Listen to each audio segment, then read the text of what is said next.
राज्यामध्ये ढासळलेल्या कायदा सुव्यवस्थेला गृहमंत्री जबाबदार असल्याचं वक्तव्य खासदार सुप्रिया सुळे यांनी केलंय। ओएसिस फर्टिलिटीच्या तज्ञांनी IVF उपचार पद्धतीद्वारे 1 लाखांहून अधिक जोडप्यांना मातृत्व प्राप्तीचा आनंद दिला आहे।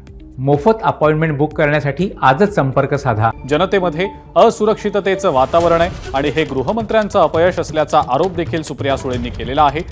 महाराष्ट्रात कायदा सुव्यवस्थेचं राज्य अस्तित्वात आहे का नाही असा सवाल एक्सवर पोस्ट करत सुप्रिया सुळे यांनी करत गृहमंत्री देवेंद्र फडणवीस यांच्यावर जोरदार टीका केली आहे।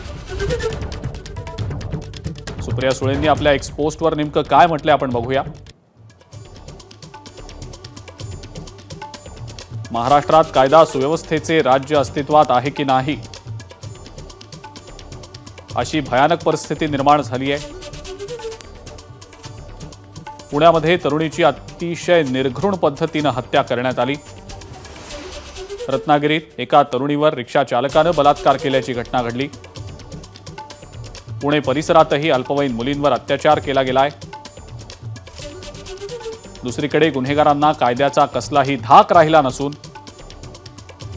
पोलीस अधिकाऱ्यांवर कोयत्याने वार केल्याची घटनाही घडली।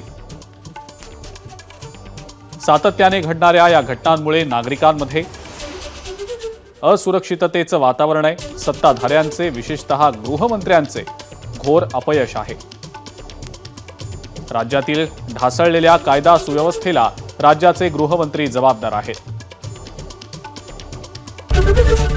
एबीपी माझा, उघडा डोळे बघा नीट।